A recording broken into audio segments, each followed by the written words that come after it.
And if I had to be another person to stand up, if I think after really going through this, and looking at the files and looking at the case, if I really feel that Karen Reed didn't do this and I have to be a voice that stands up and helps, I will.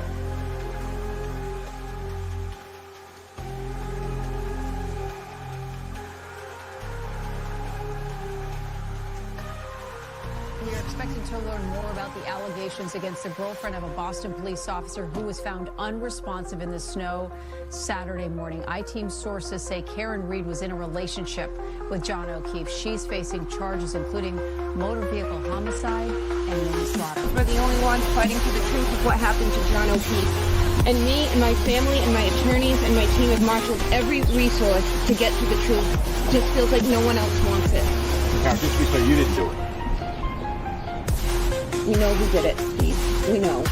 And we know who spearheaded this cover-up. You all know. And no, she didn't do it. No, she didn't do it. This is an innocent woman.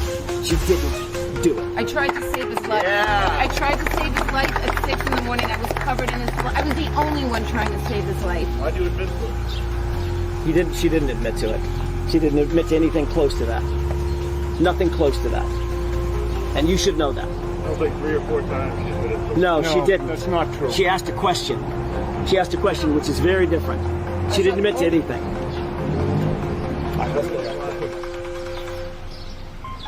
I'm going to tell you one thing. Karen Reed's not going to fold. Karen Reed's not going to give up. Defense team's not going to quit. The Free Karen Reed movement is going to continue.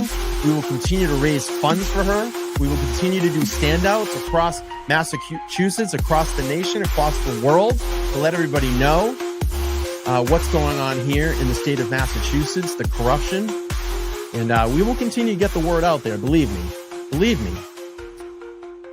Oh, yes. Good evening, everybody. Welcome back to Let's Talk Live here on the LTL Media Channel. It is Monday. It's Fun Day Monday, or usually, what is it? Sunday Fun Day? It's Sunday Fun. I don't know, but we're going to have fun today.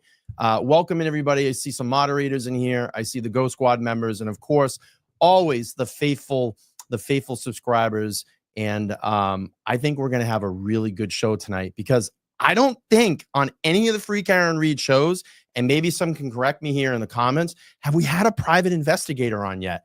I don't think so. And what prompted me, which was really funny, when I watched part 2 of Ted Daniel,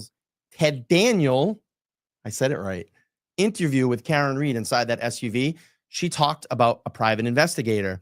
And guess what? I got an email a few days later from my guest tonight and said, hey, I'm a PI. If you ever want me to come on and give you, talk about this case and your expert in, my expertise, I'll come on the show. And I was like, let's do it. So I can't wait tonight. I'm going to bring Loren on in a second here, but I just want to make an announcement tonight, because this is very important to me, that I had this opportunity to do this on Sunday. So let me just pull this up really quick. I just want to bring some awareness to Nanette. Nanette is a Free Karen Reed supporter. She's been in this for a very long time and has been outside that courthouse at court, at the hearings, at standouts. And it was very important to me after I did my show on Sunday to go down to Plymouth. I got tipped off that she was going to be there. She's heading into surgery in about a week on the 19th. And I wanted to go see her, and we need to continue to raise funds for her. So if you don't know about Nanette, she's fighting cancer right now, a very rare form of cancer. And I did a donation stream for her probably less than a week ago. And we raised a lot of money for her, and her goal is just steadily, rising. And what I want to do is just drop her link in here. And if y'all can, if you're watching this on replay or during the live show, please feel free to just donate to her, because she's going to go through a really, tough time in her recovery. And we just want to make sure that we look out for our own. So again, I just wanted to start the show off with that. I know right now there is a popcorn, a popcorn event that's going on for Karen Reed's defense team right now. Unfortunately, and I apologize, I have the link for that. I just haven't posted it, and I'm going to post that link up after the show. And we'll keep promoting that here on the Karen Reed shows. But enough of me talking. I'm going to, and if one of my moderators, I know Nick's in here, if you want to drop that link, Nick, for the popcorn fundraiser, please do. I know Kelly passed it to me. I just was running around before the show. But I don't want to wait too much longer. Let's bring in Loren and welcome her to Let's Talk Live. Loren, how are you? Hi, Brian. Hi, everyone. Thank you for joining us. I like I said, I don't think any of the Karen Reed shows have had a private investigator on. And like I said, when I heard that Ted Daniel interview, when Karen said, oh, I talked to my private investigator, I said, wow, that would be a really great idea to have someone on. And then all of a sudden, a couple of days later, you emailed me and you were like, hey, I'm a PI. So if you ever want some PI insight on this case, I'll come on your show. And I'm like, let's do it. So here we are. I saw that too. And I was like, man, would I like to talk to him? So yeah. All good. So tell us a little bit about your background, how you got involved in PI work and, the process of doing that. And then obviously we're going to talk Karen Reed tonight, but I'd love to just hear about your background. Yeah, absolutely. So I've always loved mysteries. Growing up, Matlock was my jam. That's what I wanted to watch. I watched all of them. And then I think it was in the 2008, I really got into like the true crime stuff when Kaylee Anthony went missing in Florida. And I wanted to go down there and search. Like I was super into it. And then when I found out that the trial was being live streamed and I could actually watch everything, I was like, what?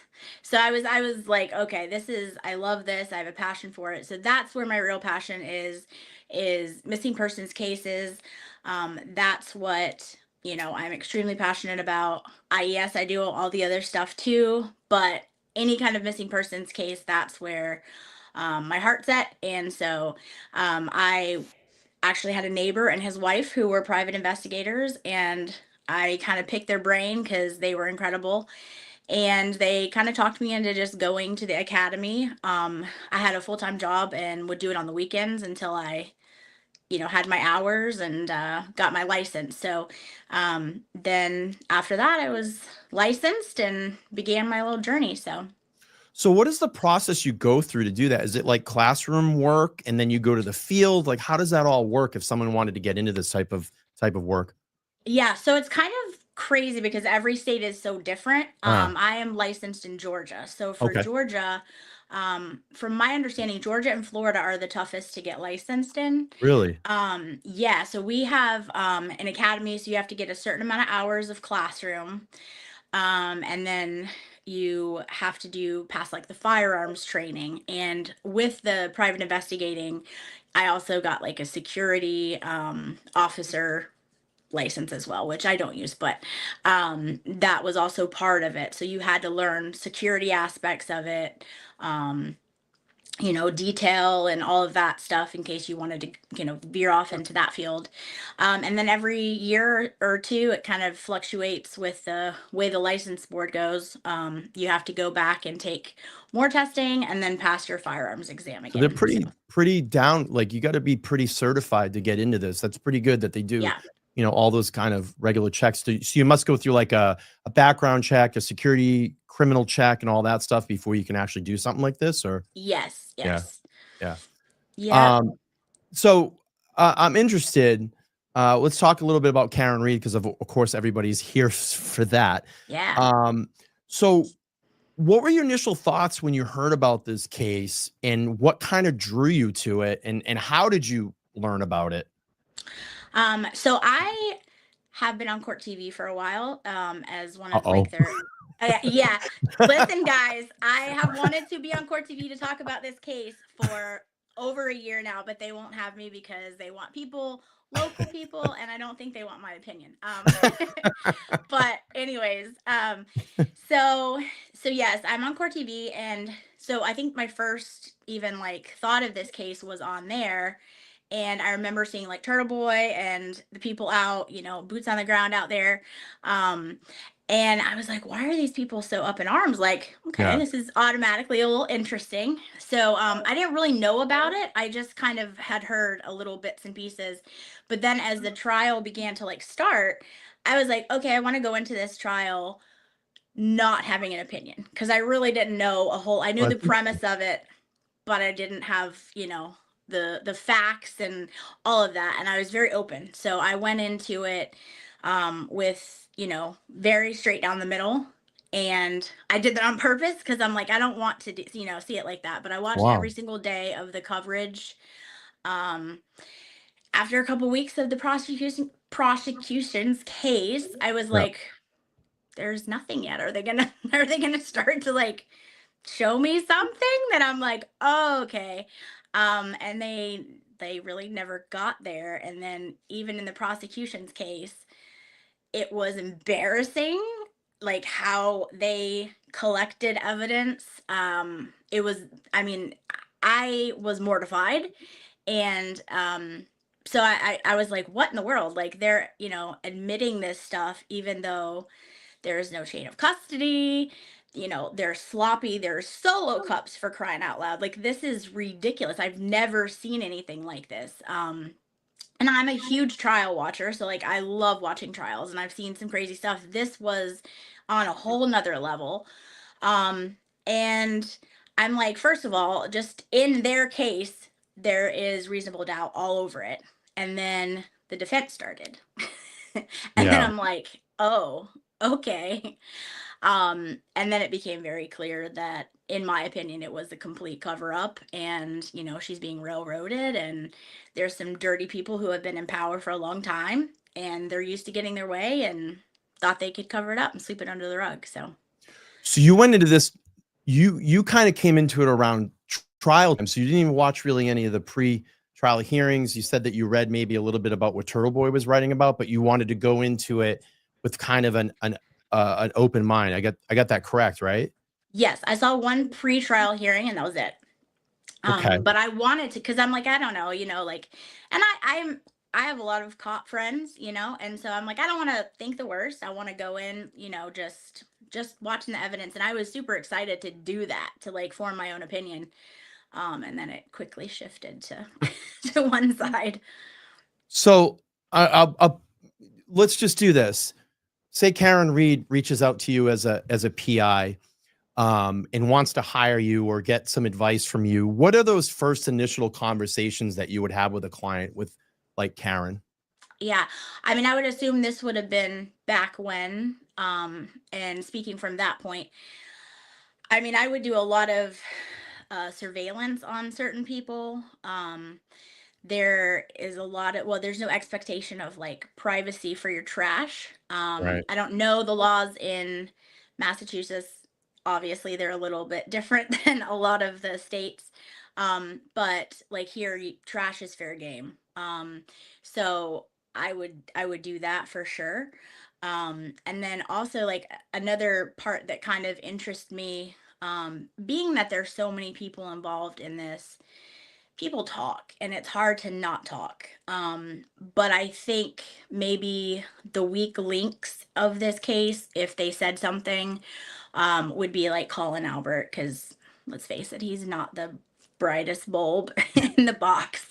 Um, and like Allie McCabe, the younger generation of them. Mm. Are there any friends that they were friends with that they're not close with anymore? That would be someone I would see if they'd be willing to talk, because that happens a lot when, and just in other cases, like even a couple, they're together, they're not going to tell each other secrets, but as soon as that breakup happens and that relationship is kind of like, then they're much more willing, to speak. So I would want to kind of explore that area. And then as a female private investigator, I'm a lot less suspicious looking. So that is also kind of a good Good little cover. nugget there. Yeah. So those So are just some things off the top of my head. sure. So if you were to sit with Karen, what would be kind of your initial interview, and kind of walk us through that type of process? I'm curious how you gather information and what type of things that you would use to, track down some leads. Yeah. So I want all the information. And this is, for anybody, like if those people who are interested in hiring me, are open about things, whether they did it or didn't do it, I want to know so that I can, what angle are we kind of going at? And then I can see what I can dig up. So I would want all the evidence. And then it sounds like this case, things started not making sense rather quickly. So those are the things that I would obviously be like, okay, this doesn't make sense. Like, so I want to know all the information so I can kind of know where to start, and I kind of interview, the person as well. They're interviewing me, but I'm also interviewing them to see if I want to work with them. Mm. And then what makes you, if you're going to decide to take on a client, what would be your typical work day after you get that kind of information, and, how would you start applying that to your investigating?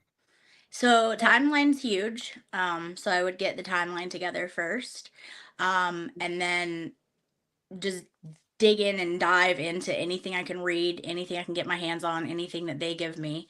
And then I would want to do some surveillance pretty much right away because, especially if you can do that first before a case gets really going. And then just depending on where that takes, because that once you get a little bit, that can take you in a totally different direction than maybe you initially thought. Um, but yeah, I mean, I want all the facts because that's initially like, or not initially, that's ultimately what I am as a fact finder. So if I can, get those facts and corroborate them that they're facts, then they can be presented in a trial. And I think that's another reason that it irritates me because I don't know how all of this evidence was okayed by the judge because it's just so sloppy.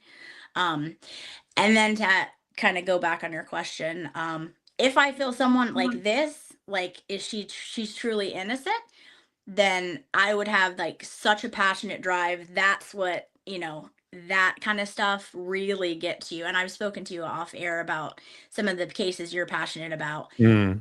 And you say you still think about them. It's that kind of thing that drives you to want to go the extra mile, work super late at night to find things to prove this person's innocent when you really believe that they are.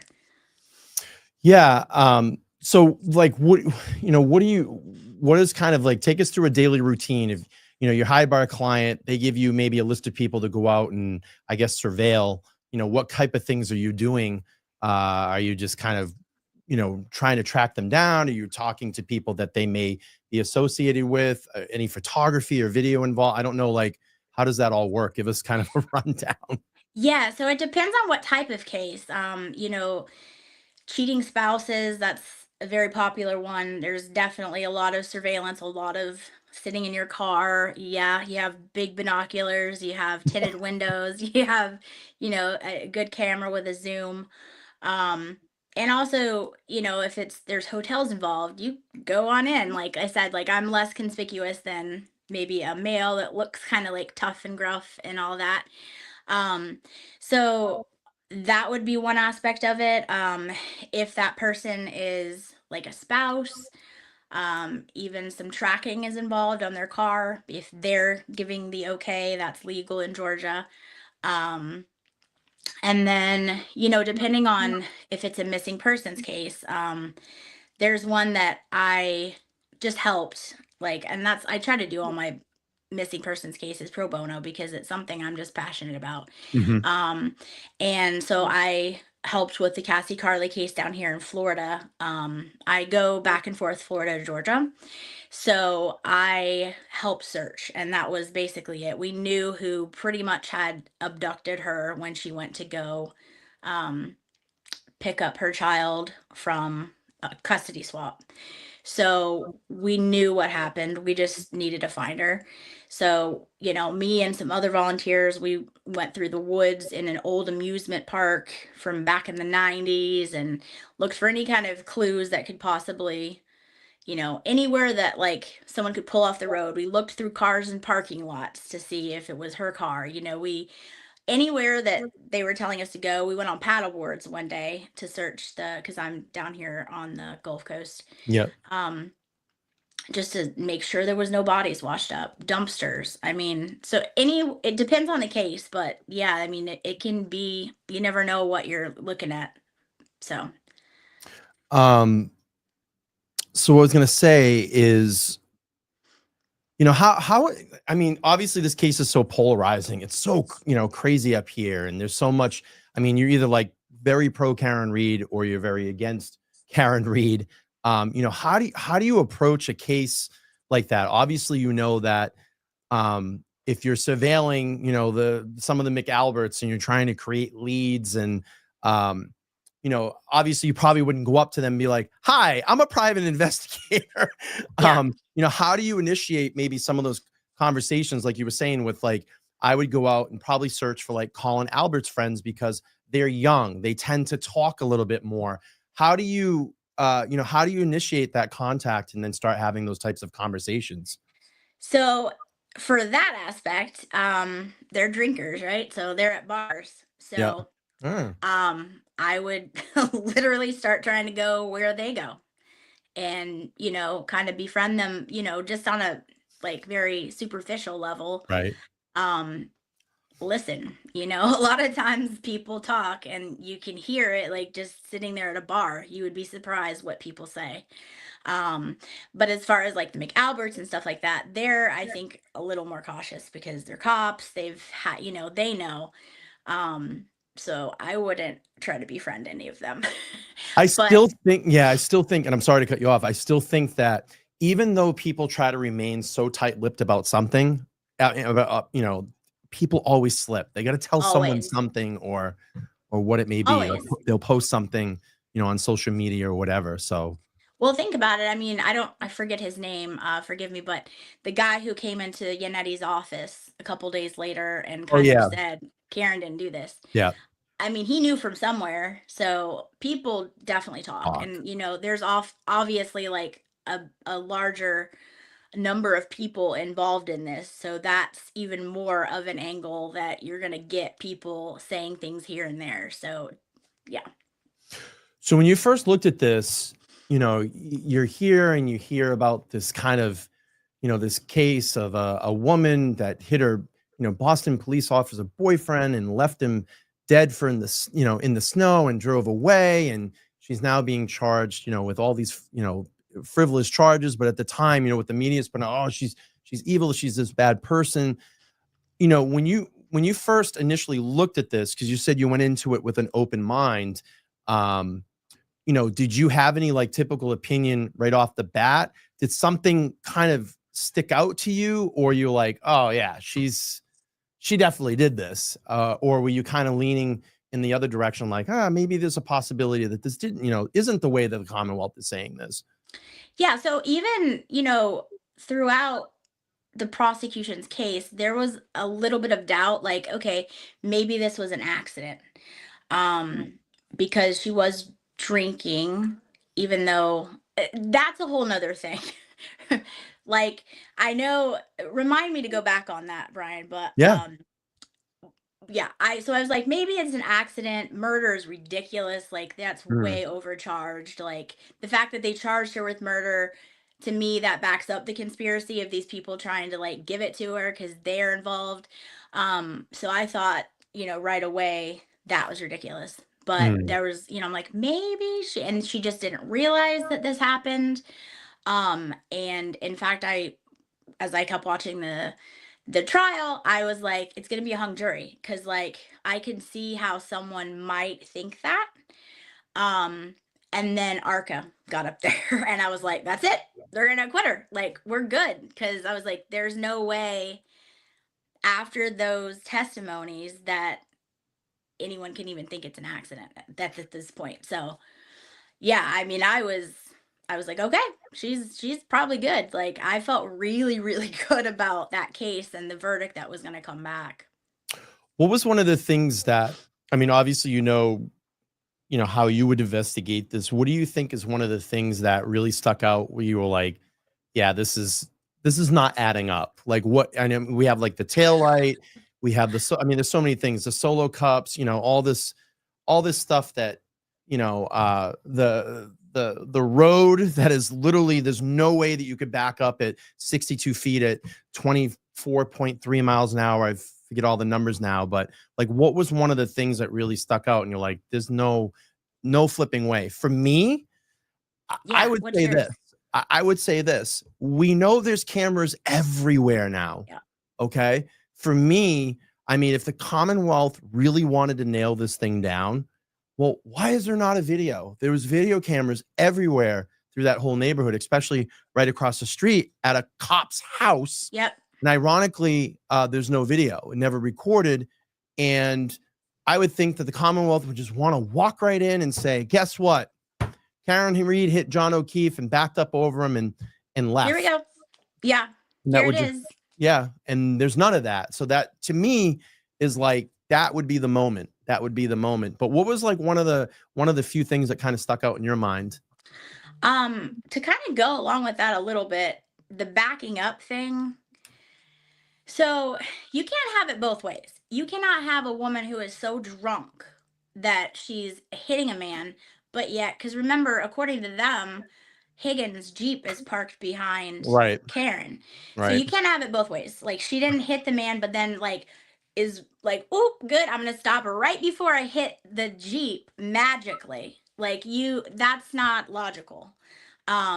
So that never made sense to me whatsoever. Again, all of the video camera footage, like from the library, both cops. One.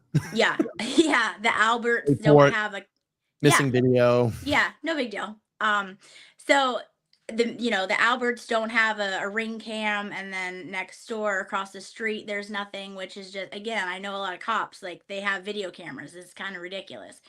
And I'm the type of person, like, I don't believe in coincidences, and then give me like 55 and I'm like, okay, this is BS. Like, it's ridiculous.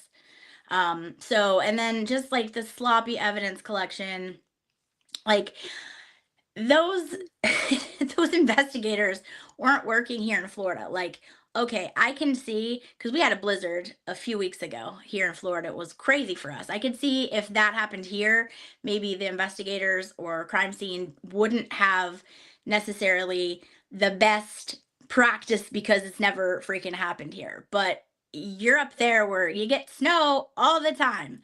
How are you using that as like a crutch? Like there's snow like sifters for evidence. Like, don't give me that you went and got a leaf blower and a solo cup. That's just like, it's a disgrace. And then to know that they did that to a fellow cop. And I think that's what gets lost here. If you noticed, like I think even in the motions recently, haven't been calling him Officer O'Keefe. Yeah. It's just John O'Keefe.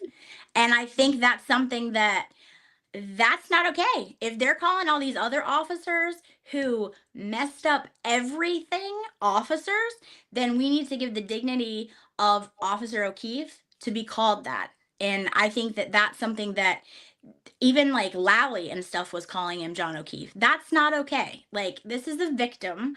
And just because you chose to pick certain officers over the dead one doesn't mean that he's not an officer. And so that really ticks me off. And I'm sorry, I don't even remember your question because I started going off on it. But no, I said, what were some of the things that stuck out to you right away where you're like, that's not adding up. It's not making sense. Yeah.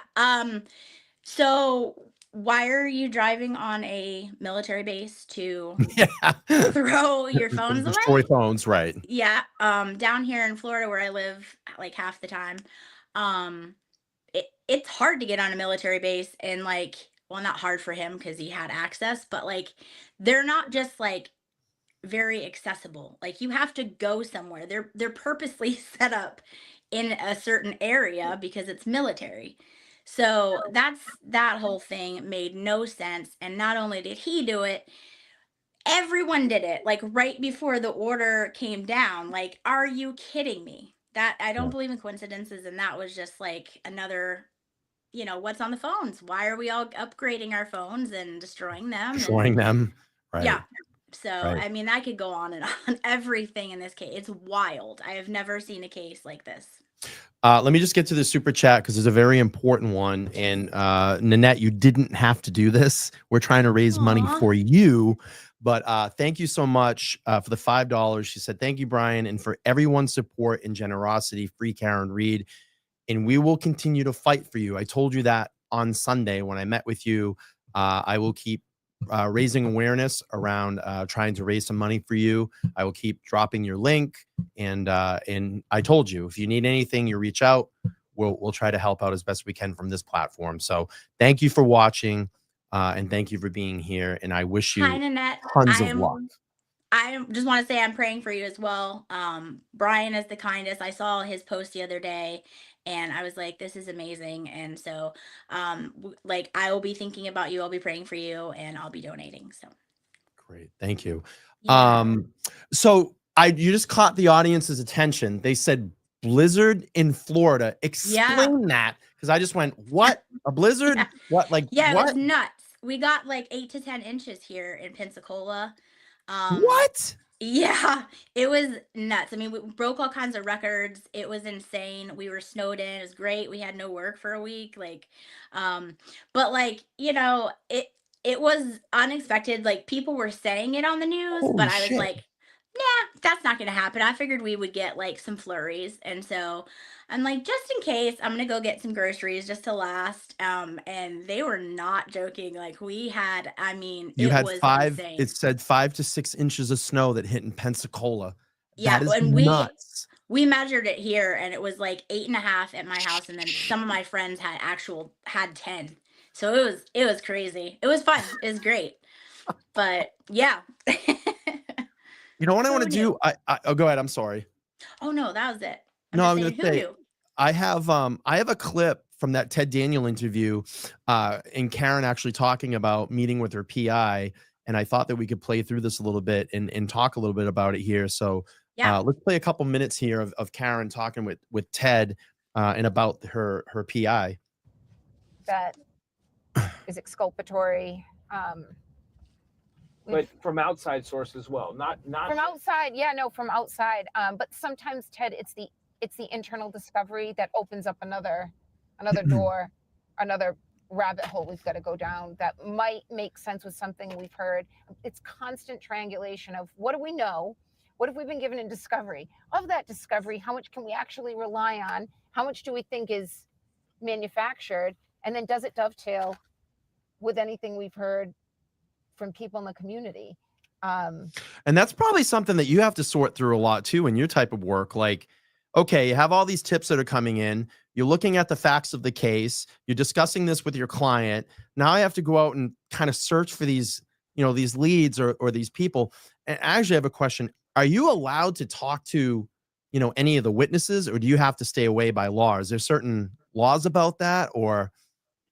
I don't think so. No, I mean, if there is, I'm not aware of them. I haven't had a ton of, well, I mean, I guess when I'm investigating, it's more in the beginning stages. Sure. And yeah, that's fair game. Like fair game. Like there was another missing persons cases that me and the girlfriend went out and talked to people that she kind of thought were a little leery, and I'm like, let's go, I'll go with you. So yeah, no, that's not a thing here. Okay. Yeah, you wouldn't be charged with witness intimidation that here.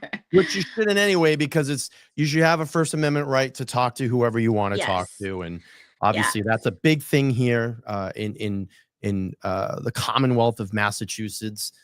We obviously have seen all the things that have gone through here with all the bullshit that they've tried to throw at Aiden about this. I mean, being a well-accomplished investigative journalist, and they're just trying to throw all these frivolous charges at because he goes out and asks them questions, and he has every single right to do that. And it's crazy. And I'll tell you, he did a great job. I mean, did do a great job. We need more investigative reporters like him everywhere. If they had that in Delphi, like there would have been a whole lot more pushback with that case. So he did a great job investigating that case, and that's why they're scared of him. And they because he's uncovering the truth. He's uncovering the truth. All right, let's play a little bit more here. Right. I mean, if I could afford to, I would have the lawyers and I'd have more PIs. My PI is great, but we throw everything at him, and we'd be trying to follow leads. Is your every private day. does your private investigator work full time for you? No. So no. he Excuse me. It's He's as ad it hoc. comes. So. Yeah. Sometimes I won't speak to him for a month, but he's always following things, following the case, and just give him a heads up, day's notice, and he's going to meet us tomorrow in the afternoon to track down a few things. A lot of it ends up being nothing, or it's something that's not admissible. A ton of it is hearsay, which is something I didn't know anything about going into this. Well, someone heard from someone else that parts of the basement were replaced, or something was broken in the house, and can't go anywhere with it. So does So a lot of the leads come through the client. So Karen would come to you and said, hey, we had this plethora of information that came in. Obviously, you'd have a copious amount of notes, and then she would give you the lead to kind of track down. Is that normally how this kind of works?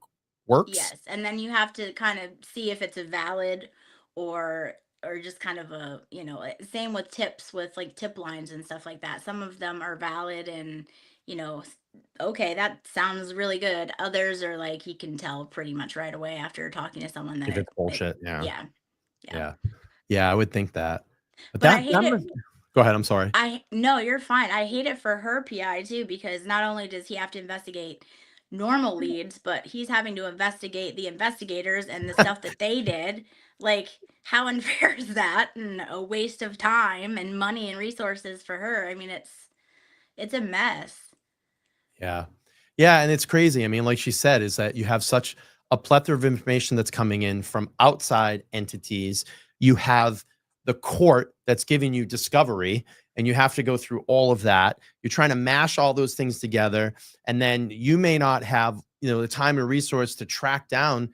And that's where someone with your expertise would come in and say, give it to me. I'll go search it out. And then, you're kind of tracking down and again, trying to find out if it's bullshit or it's not bullshit. Yeah. That's tough. It seems like tough work. Yeah, it definitely can be. But then you get a discovery from, 2 years old, and then half the evidence is gone, or you have to, so then that's a whole nother layer to it, that it's old stuff that, stuff could have been done about it. A lot more could have been done about it had they had gotten it fresh or like in a reasonable time frame, but they keep giving them all of this stuff that was never turned over. And that's a whole, that just really, really ticks me off. What was I going to say? So, have you ever been out on a job, investigating and been like caught, like say like surveilling someone and they come up to you? Tell us like about that. Not the person, but like neighbors. And then you're, or like have the cops called on you, and then you have to, explain what, and you always have to carry your license and your badge and all that kind of stuff. And I've had some really nice cops being understanding, and then I've had some guys that weren't so nice. But I mean, it's part of it, but you try to stay, as inconspicuous as possible. And there's little tricks. There's a lot of tricks to, not look suspicious, and, put a sun visor in your front and cut a little thing out for your lens, and that no one knows that anyone's in the car. So there's tricks here and there that are pretty good, but yeah, I mean, I've been had people knock on my windows, and so how does law enforcement usually treat you if they show up on site? I mean, are they usually normally pretty cool? I mean, I don't like, how do you kind of, that's what I'm trying to say, like how does that line work? Because obviously they're police officers, you're a private investigator. Do they take kindly to you all, or are they kind of like, like just kind of look at you and get the hell out of here, Yeah. Or, like, how's that all work? So I was always told that they don't like PIs, and I think there's a huge majority that don't. But I've also had cops literally thank me and say, hey, do you have something? Can you email or text it to me?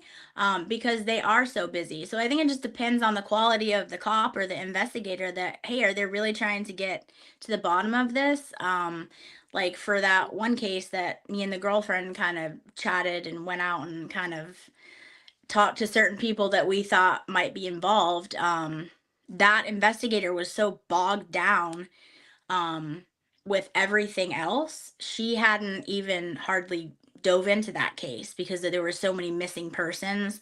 Mhm. And he was a drug user. He kind of was in and out of the system. And so they weren't taking his case nearly as serious as they might take, a pretty young rich girl. You know what I mean? Like, and so they hadn't really dove into that case. So those two names that we gave them, she was appreciative. At first, she was not. She was like, I'm doing my job, and all of this stuff. But once I'm like, hey, I am here to help. I am not trying to get in your way.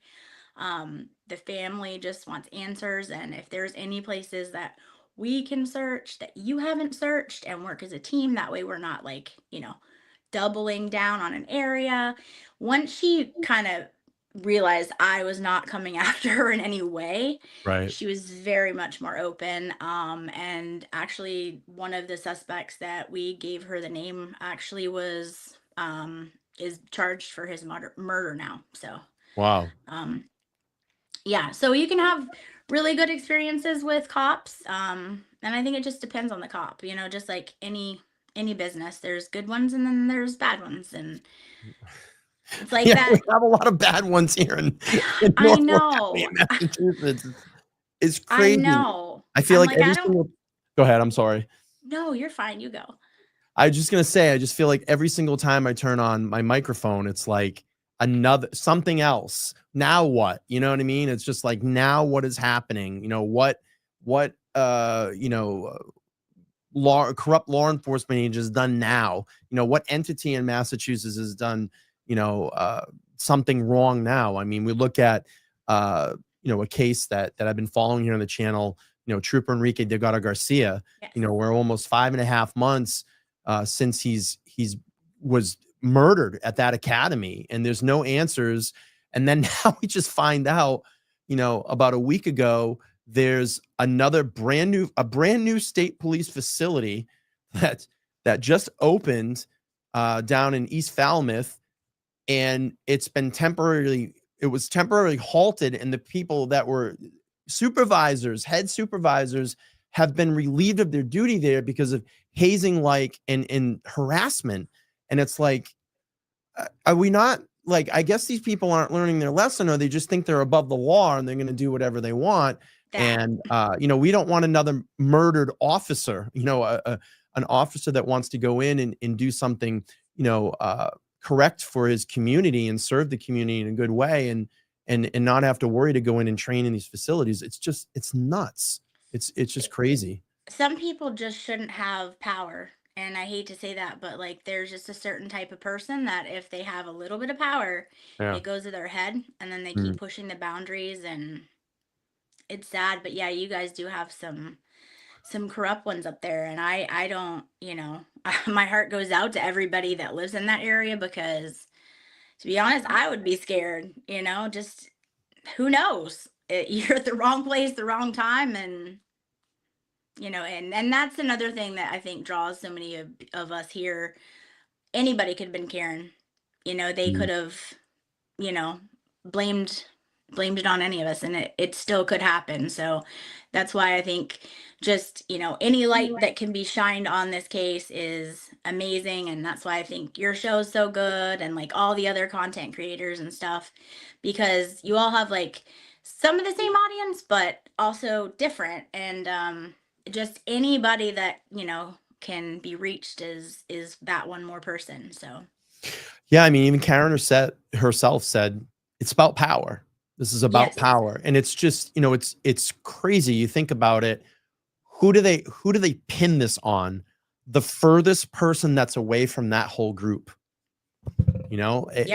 She's, like she said, we just really started hanging out with all the McAlberts. She's the furthest way a person from them go after her.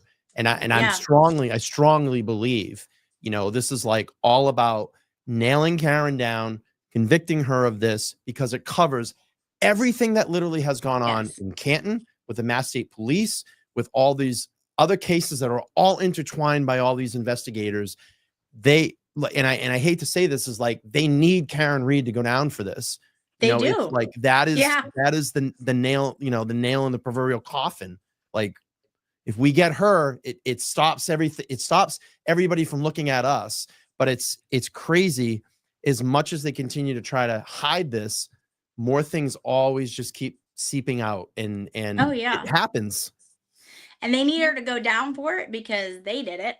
And then they need her to go down for it because it was such a shitty investigation that it's gonna justify that just a little bit, that, oh look, we maybe we made some mistakes, but oh, it's no big deal because hey, look, she's where she belongs.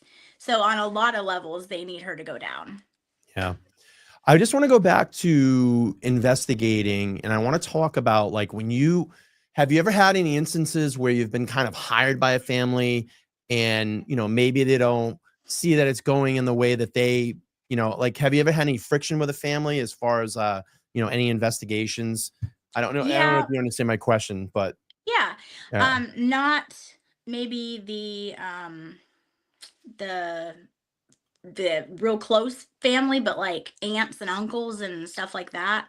Yeah, there's been friction there, and then that is generally because there's friction with the brothers and sisters and all of that kind of stuff in the household, and they'll want to disagree with the parents or the aunts and uncles that they don't like, and it's usually more of a family aspect. But yes, if the one part of the family is like, okay, that I see this direction making sense or whatever. I think sometimes just to be just to be annoying to the other family, they um will just disagree or something like that. But that's only happened once. So That's good. I mean, I yeah. think that would be a difficult thing because I've seen that.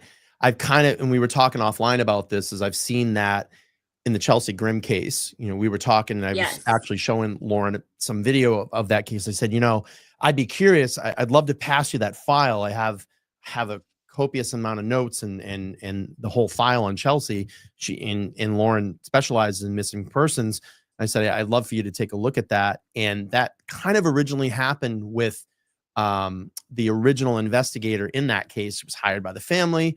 He went in and started actually investigating, went out to the last known site that Chelsea was at, and started drone mapping it. And it just wasn't, there was like too many cooks in the kitchen.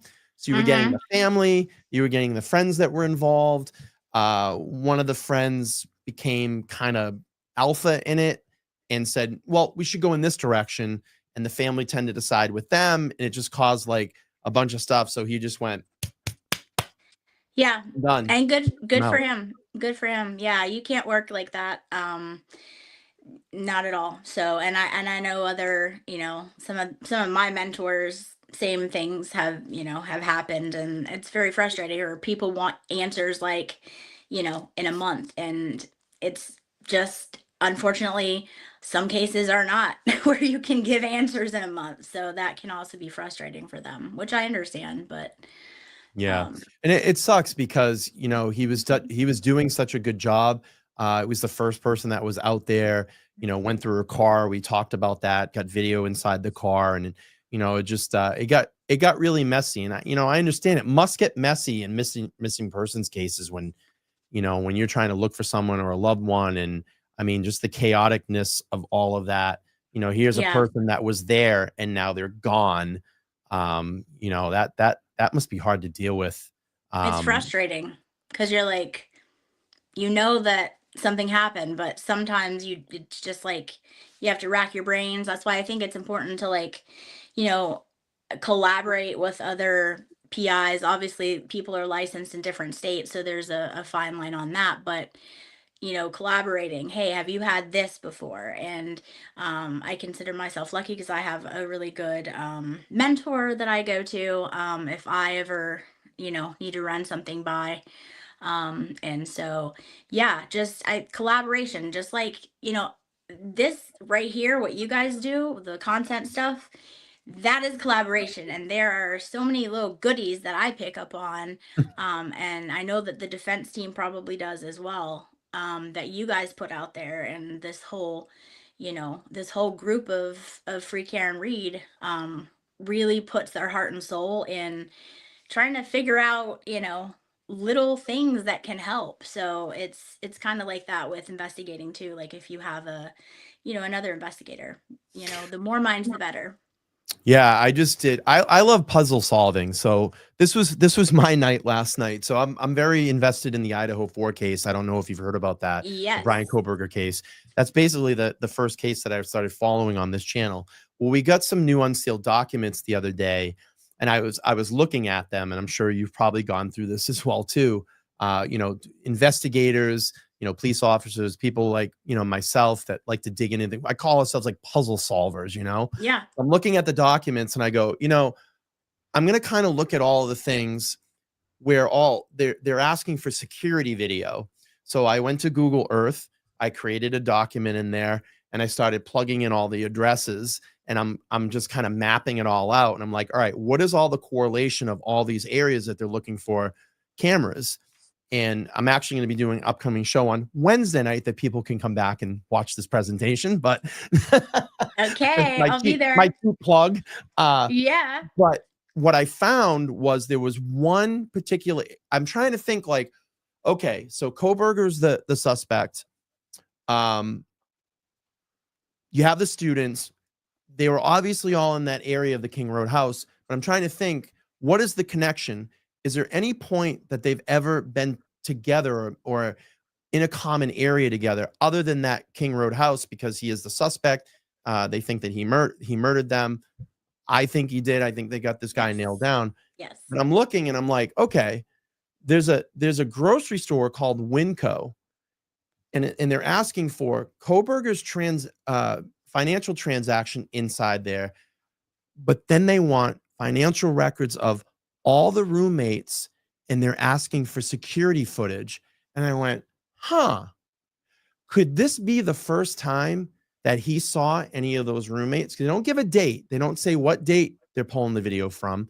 But I'm thinking to myself, could this have been the first initial contact? Was he in that Winco at the same time, maybe of some of the roommates, or maybe all of them took a trip out there? Yeah.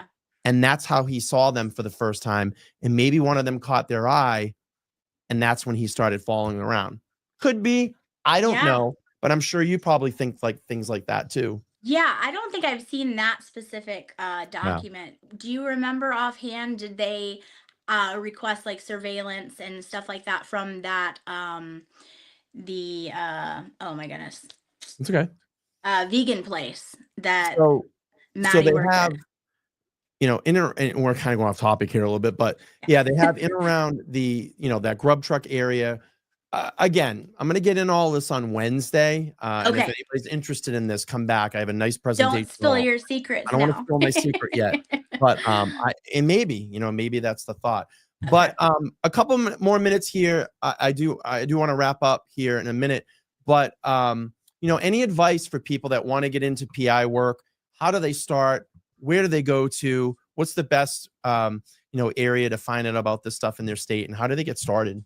Yeah, so I would recommend anybody interested, just find out your state laws, and you can even just call like a private investigator locally in the area, or just the board of licensing for your state, and ask what their requirements are, because some states there's hardly any requirement.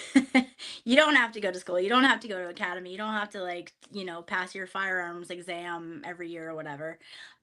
So it depends on that kind of thing, but there are laws, and there are ethics in every state, and you just have to be familiar with those. But yeah, if you have a passion for it, go for it. I mean, you see all the stuff that Turtle Boy uncovered, and he's not a private investigator, so You should be. yeah, he should be. He should be. But yeah, I mean, anybody that's got that passion and that drive, do it. You can do it. How long is so do you go to an actual school? Is it classwork online? Like, how does that all work? And usually typically how long is it till you get licensed? So in Georgia, I can't remember how many hours we had to do, but it took me, I was going every weekend for maybe 4 months, and Oh, then wow. I had to take the like state board. And then yeah, they'll tell you if you passed or you didn't, and then you have to wait like a certain amount of time period if you didn't pass, but unfortunately I did. So yeah, it's just different for every state. Here in Florida, I will eventually, am hoping to go ahead and get my license down here, but it's a little bit trickier. I have to like, well, they want you to ideally do like a internship for 2 years full time, and I'm like, I can't do that. That's crazy. So I'm Really? You work gotta do 2 years? Wow. yeah, full time too. So I'm like, Wow. yeah, no. That's why I'm like, I'll go back and forth, to work on cases that I really care about. But yeah, just do your research and talk to someone. Don't just go off what you hear online though, because that can be inaccurate. Talk to an actual private investigator in that state and do that. Are PIs usually pretty open about, like, if you call and you're like, "Hey, I'm interested in being a private," or are they kind of like, "Oh, this is like competition," but or No, do no, usually they're because open? it's a small group. Uh, Like it's a very so I don't think they're worried about like a ton coming in. So usually they're pretty, open about what at least telling you like the laws of what you need to do to get your license and that kind of stuff. But yeah, I mean, at least the ones that lived in Georgia and kind of got me, fired up to go to the academy were awesome. that's So cool. yeah. That's cool. I mean, that's cool. I mean, usually the smaller communities are the ones that are a little bit more open, and they'll kind of accept if Yes. you reach out. So Yes. let's end on this. Anything that you would give, any advice you would give the Free Karen Reed supporters up here? I'd love to hear your take on this, and I'm sure you'll be watching, obviously, the trial in April. It looks like we are going to be going there, but maybe any advice or any last words you'd like to say to the Free Karen Reed supporters up here in Massachusetts and around the world? Yeah, no, you guys are awesome. I wish I had more Karen Reed supporters down here where I am so I could do some standouts. One day I would love to come up there and do that. But you guys are incredible. You have such heart and passion, and I love watching these shows because I get to kind of see. I feel like I know some of you when I don't, but I feel like it. So just keep it up, and like there's gonna be crappy motions that are filed, and Judge Bev's gonna do what Bev. whatever. But the bottom line is no jury's gonna convict her. And that's my true, like, honest opinion. I don't think any juror will convict her on this. And in the rare occasion that would happen, there's so many appealable things, but I don't think it'll ever get to that point where they will. There's just too much reasonable doubt, even if you think it's possible. If they're following the law, she's not going to be convicted. And then one more thing, Brian, if I may. Yeah. I put myself like, okay, if this was happening to me, what would I do? I know I mentioned it to you before. I'm huge on body language. I'm Mhm. huge on basically just I know a lot of them do it, but I am so impressed by one particular body language expert, Janine Driver. I don't know, she's like the Don't Lie to Me. She has a book, I think it's called Don't Yeah. Lie to Me. She's also on Court TV and very much Free Karen Reed as well. So shout out to her. But I don't know if she does consulting, jury consulting, but if I was going to trial for my life, that would be one of the things that I insisted on having because she can read everything. And I think in this case, it is going to be won or lost in jury selection. Um, and I think that, if they're listening, oh, thank you. Um, if they're listening, look into it, oh, I love it. Okay, Lauren. Yes. Well, I was trying to find some people. I even posted on the justice page like not too long ago, but like it was maybe like they're like 5 hours away. I'll tell you this. If you just go out by yourself and you do it again and you do it again, eventually people will come out. I know I Trust need me. to get some like balls from like Esty because she's always out there by herself, and I'm like, you're so awesome. I love you. Like amazing. But anyways, if any of their, defense attorneys or if the Reed family's watching, think about it because I would want that if I was on trial for my life. I just think that you're going to win or lose in jury selection, as we can see with this last jury. And so if they had a jury consultant like Janine Driver, I really think that would help. Yes, Janine is amazing. She is above all of them. I think she's done some shows, Karen Reed shows. I think gosh, probably like a year back. She's Okay. very busy. I've reached out to Yes. her. She is very, very busy. She does a But lot of maybe public not speaking. maybe not too busy for Karen Reed. So Okay. Well, maybe I'll re-engage her. I have her email, so yeah, I I'll mean, definitely- listen, I don't know, if she even does it, but I would, if I was on, trial for my life, I sure as heck would reach out and ask if she would participate in the couple days of jury selection, because I trust her and what she says more than any of the other experts that I've ever seen with body yeah. language, and I follow that stuff. So, but yes. But thank you so much for having me. Thank you for everyone and their sweet comments. So thank I'm going you. to try to pronounce your last name and correct me if I'm wrong. Loren Vellucci? It's perfect. Perfect. Did I Yeah. get it? It was perfect. Yeah. Okay. Yeah. All right. Private investigator, thank you for jumping on with us tonight and telling us a little bit about obviously becoming a private investigator, your thoughts on the Karen Reed case. And, maybe we'll have you come back once this trial starts. I'd love to hear your take on, when we start hearing, the new trial and the evidence that's going to be presented. And I it would would love be it. interested. Yeah, it would be an honor anytime. Like I said, Nan inspired me. So anytime I can help out, I need to, get my voice out there as well and speak out. And I think more people will do it. So Awesome. Thank you for joining the yes, show thank tonight. you. Yes. Bye, guys. All right. Take care. Bye-bye. Okay. That was really good. It was really cool. Private investigator on the show. I just saw this in the chat and I want to address this here. Let me see. Did you hear about the other inmate murder at Marcy now? Now, it's not at Marcy. Let's see. But it's at a facility that is across the street. And I'm going to have Todd back here pretty soon to do another live on this, because we obviously covered the Robert Brooks case. And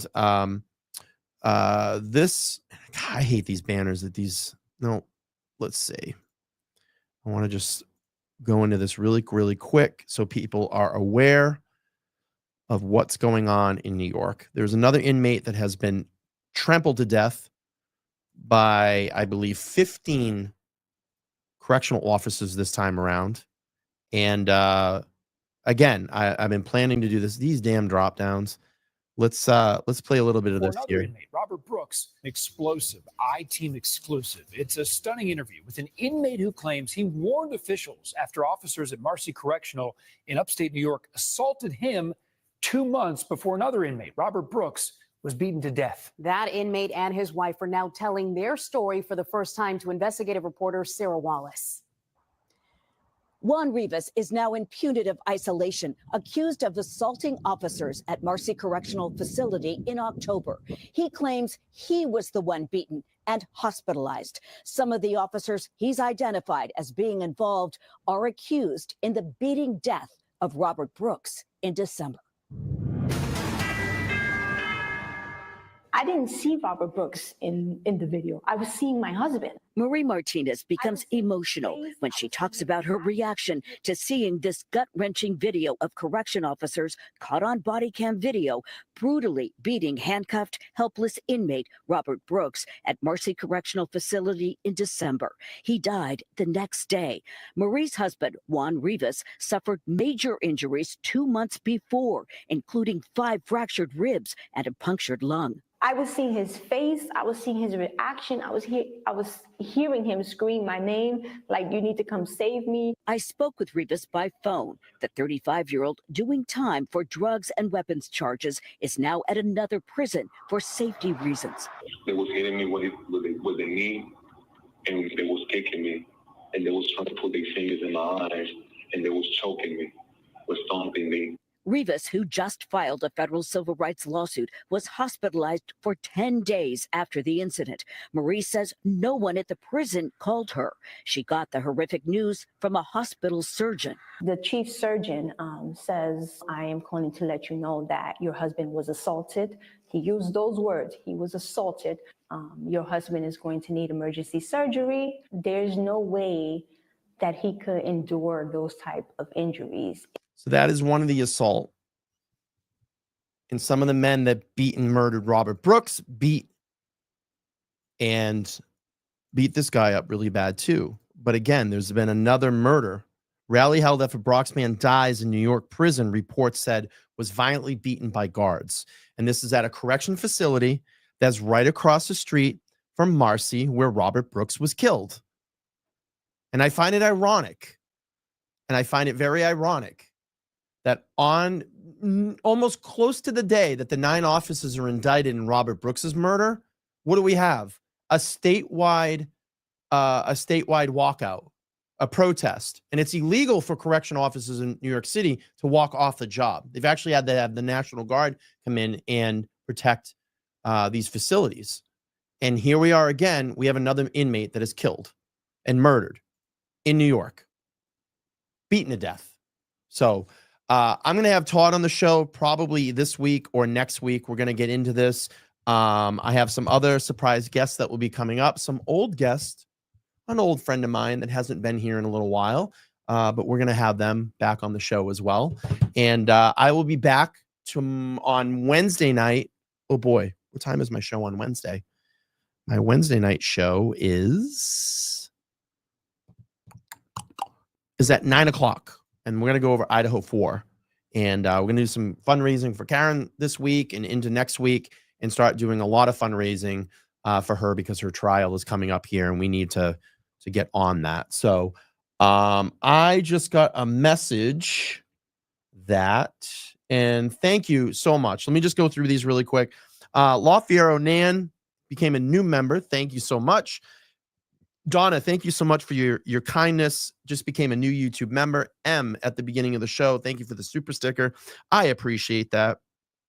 Hot Wheels jumping in. Please help me reach my popcorn goal. Yes, there's a lot of popcorn going around right now. I'm going to be sharing all those links to help out. And then we had the sweet Nanette jumping in and saying thank you for everything and the support and generosity. And I had Donna, thank you so much. You gave me a $20.08 Venmo and said, Nanette, praying for you and your family. So if Nanette is still watching, I would appreciate that. Cindy saying, Brian, can I say something? Sure.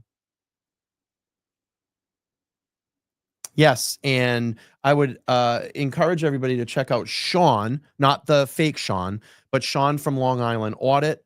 I've been trying to reach out to him and get him on the show. He knows a lot about the situation that's going on up in New York State with all these inmates that are being killed.